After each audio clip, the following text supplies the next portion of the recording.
Hello, everyone. This is Harmon Smith, and here we are recording the Metroid Prime 4 YouTube video, not a direct that they just uploaded. And considering this game and how it's been promoted, I really feel like Nintendo has no faith in this at this point. Like I've been speaking out about how this game has been handled for a long time since they showed off that logo. But unfortunately, it feels as if this game is just kind of not getting any kind of promotion, any kind of coverage. Like they have more faith in Air Riders for sure, and it's because Air Riders is a way better game made by like an actual talented studio. Prime 4's problem was that it was put together at those hacks at Retro Studios, and I'm sure it's going to encompass a lot of like Western video game industry trends.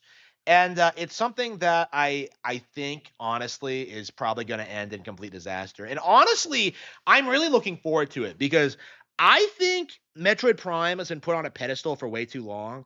I think people think these games are way better than they actually are, especially I think people feel as if like these games are like better than other Nintendo games because they're realistic and they're made by Westerners, and that's something I'm very dead set against. Like I just have this big issue with people pushing that line of thinking. So like with that being said, yeah, I'm still buying the game because I'm a huge Metroid fan, but like the way things look now, I would not be surprised if Dread is way better. And that's kind of my thought on it, is that like Metroid Prime 4 was hyped up and worshipped for years in spite of being an obvious development hell. And meanwhile, you had Metroid Dread, which came out of nowhere, was a great game, fantastic, everything I wanted from a Metroid game. One of my favorites now, and the community just ignored it because it was a 2D game, right? Like that's what I'm kind of talking about at this stage, is that we really do need to move past this idea that like 3D first person shooters are inherently better than other genres. Like because that's kind of how I feel about Metroid Prime, is that it's only being worshipped because people see it as something they can use to weaponize against other Nintendo properties. So like again, not too thrilled about this release. So let's see what's going on with this. And that's just Uber. Uh-oh. They have a female lead. It's a girl boss. Okay. Explore a mysterious planet in this first-person adventure. Yep. Metroid Prime 4 Beyond. Beyond what?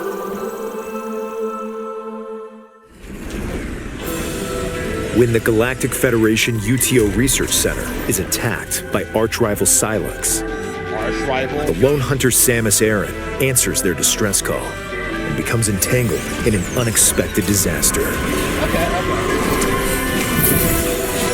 And so she gets teleported. She awakens on an unknown planet called Vuros. Now, she must fight to survive the planet and find a way home. Yeah, it seems a lot like Prime 2 with the architecture design. Okay. And like having NPCs. As Samus, you will explore lush jungles full of plant life. A factory roaring with thunderous storms. Who named these areas? The Paradox A research Pokemon lab designer? frozen in ice. Man, like, what is with these names? And a I love facility Pokemon Scarlet and Violet. The worst nestled thing in a about it, volcano, objectively, all of why which contain remnants of a civilization long extinct. Paradox Pokemon names so ridiculous. Like, I just don't. The maps are come up with maze-like something and intricately detailed, better. Okay. and ferocious beasts will stand in your way. I don't know. The gameplay doesn't matter. The key to exploration is the scan visor, which you'll use to gather information from the environment. Why did this planet's civilization crumble? And what have they left behind? Could there be a clue to your escape? Scan various objects to collect and analyze information to find a way forward.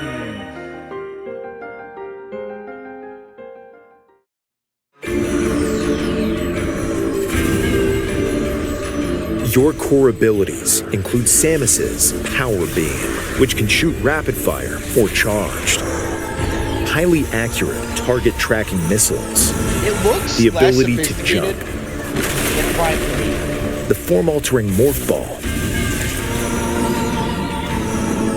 And dashing while locked on a target. Like, the thing about Prime 3 is that, like, it incorporated, like, the motion control schemes, so, like, enemies would have, like, all these weak spots that you would have to take advantage of with your specific powers. It would really be I will never forget when, like, you were fighting that, like, alpha Metroid, and you get the X-ray visor, and eventually, like, you realize that when you lock onto these things, you can, like, you automatically zoom in and you start shooting the nuclei. It is, like, the coolest thing I've seen in any game ever.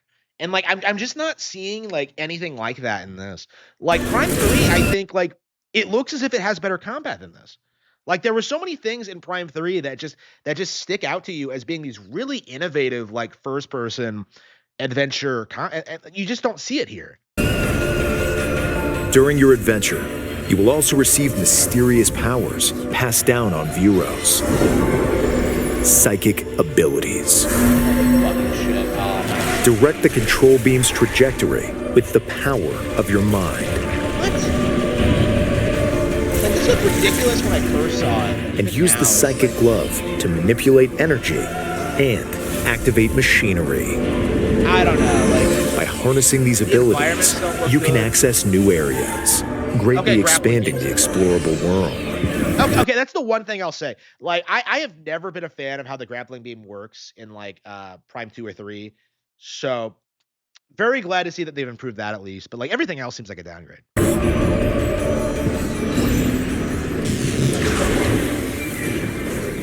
Okay, that's interesting. Okay.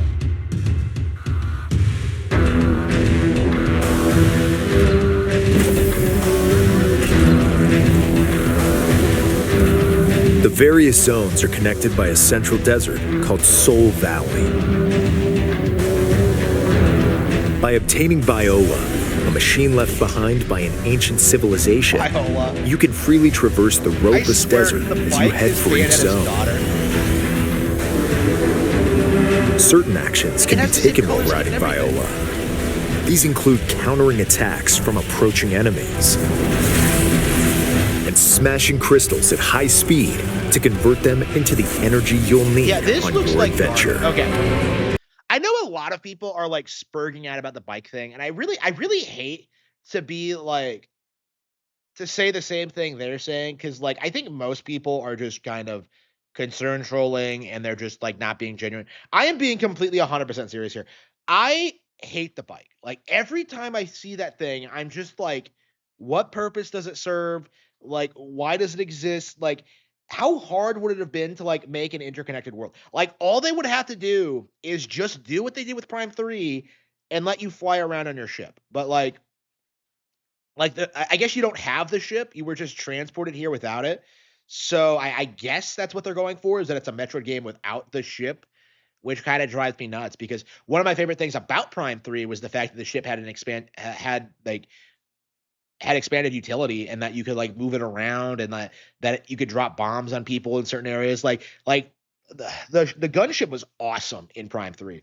And, like, getting rid of it entirely and replacing it with a bike in, like, some empty open world is, like, it's legit the most boneheaded decision I've ever seen in my life. Like, it looks bad. And, like, the more you see the gameplay, the more you see it looks, like, stiff and unresponsive, and just, like, what purpose does it serve? Plus, if Samus is in a location where she can ride Viola, it can be summoned instantly. And by dismounting, you'll return to a first-person perspective to continue exploring.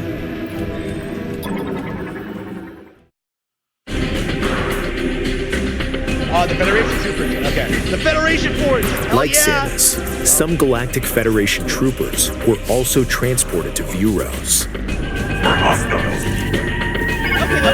Okay, so one of the things they said they wanted to do with Federation Force was, like, expand the Galactic Federation's role so that, like, they could be utilized more in Prime 4. I guess this is what they wanted to do. Okay, make them actual characters. Okay. Follow distress signals to help the troopers. I'm a big fan of of Angseth from Metroid Prime 2. So I'm very excited to see like more characters like that. And occasionally battle alongside them. They can even provide useful upgrades. Teamwork is key if any of you hope to escape the planet alive.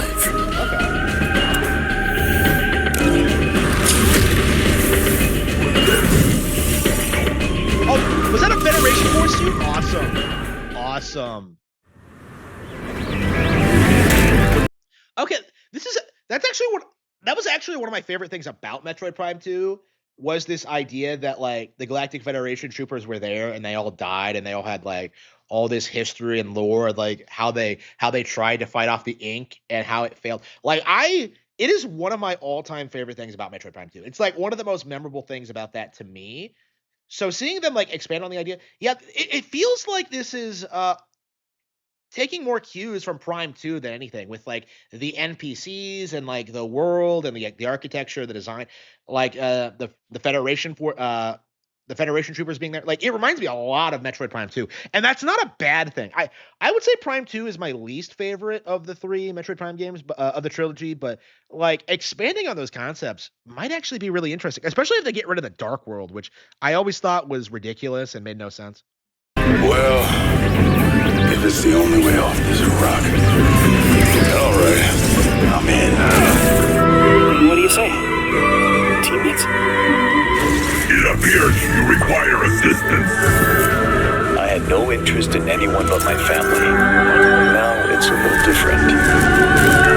When we get home, I hope we can keep the band together. I can't wait to see my family. When I get back home, I'll be taking a much-needed leave. A new fate and an unknown destiny await on planet Vuros. Samus and her allies' fight to survive is about to begin. Yeah, okay, so I've seen a lot of people complain about NPCs being in Metroid. NPCs have no place in Metroid, and like that's just a cope. I actually love the NPCs in Prime 2 and 3. So like them expanding on it and like making them into actual characters that are actually involved in the plot. That's the most hype thing about this, I think. But for me, like looking at this and like listening to the lines, like the dialogue is awful. Like it's not well written, it's not engaging. It's just like, oh, I can't wait to see my family. And 2, like the voice acting is bad. It just sounds cringe. They probably had like a bunch of woke people around Austin just come in and like record like lines in the studio. Like I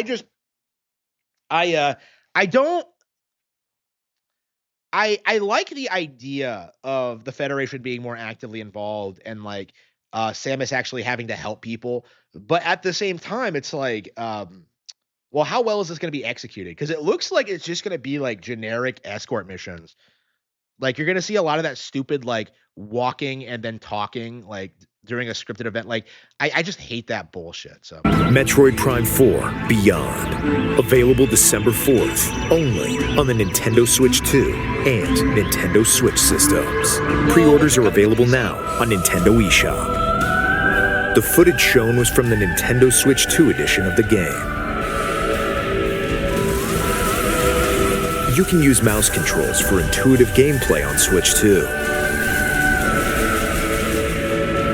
Simply adjust how you hold the Joy-Con 2 controllers to seamlessly swap between standard and mouse controls as you play. Plus, you can explore the immersive world in 4K at 60 frames per second, or enjoy smoother action in Full HD at 120 frames per second. Choose from these 2 modes, both of which support HDR based on your preference and playstyle. The Nintendo Switch 2 edition of the game can be played on Switch 2. Please be sure to purchase the game edition that matches your system.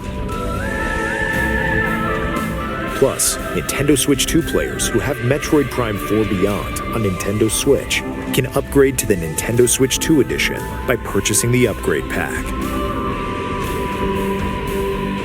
3 new Metroid Prime 4 Beyond series amiibo figures will also be available. well, I already got my Tap these amiibo to unlock additional features in the game. I'm curious what those are. Why is Silex coming out the day of release though? I don't understand why they released the Viola one first. I actually have it here. What the fuck is that? Okay. Now, she Stupid autoplay. I hate this bullshit. So yeah, um, yeah, just terrible, terrible. I don't think that was a well produced trailer. I don't think it was interesting. I don't think it was really like it really sold anyone on the game. Like for the most part, it looks like boring, empty, just not all that much going on. It doesn't feel like an evolution of Prime 3. It looks like it's going to be a bunch of empty open areas with minimal puzzle solving, with like some stupid psychic powers that I don't know, like felt way more fluid and intuitive in Metroid Prime 3. Like I just don't understand why I'm supposed to be excited for this. Like every time I see this, I'm just like kind of taken aback by just how shitty it looks. Like this is the Switch 2 version of the game, and it still looks like complete garbage. Like it's remarkable, and I'm very curious about what the history of this game is and like why it looks so bad. Like I do think it's because they confirmed it would be made. They confirmed it entered production like before it actually was ready to announce. Like honestly, I think they should never have announced it and just straight up canceled it, like behind the scenes without like ever announcing it. Like I think that's kind of my mentality looking at this and looking at like what how people are reacting to this because this is just it looks bad, honestly. Like I do think it should have been canceled. Like I'm at this point now where like I have like no optimism for this game whatsoever. There are things there that I find interesting as like a hardcore fan, like Galactic Federation, Silex, like but like from a fundamental aspect, like what exactly is making this game appealing to players? Like what exactly is going to make this better than Prime 1, 2 or 3? And honestly, like I don't really see anything. Like I feel like in a lot of ways those games had better visuals, they had better animations, they had better mechanics, they were probably paced better. They didn't have these giant open sections with a bike, like they actually felt like they evolved and grew and like they actually had felt like they had real talent behind them. This feels as if Nintendo handed the IP to like a random Western studio, and that's exactly what they did. They handed it to retro studios who have proven over the past decade that they are incompetent, that they don't care about games, that they think that they would be better off just making like cheap Halo knockoffs, right? Like everybody who made the original Metroid Prime games is gone or didn't have much talent to begin with.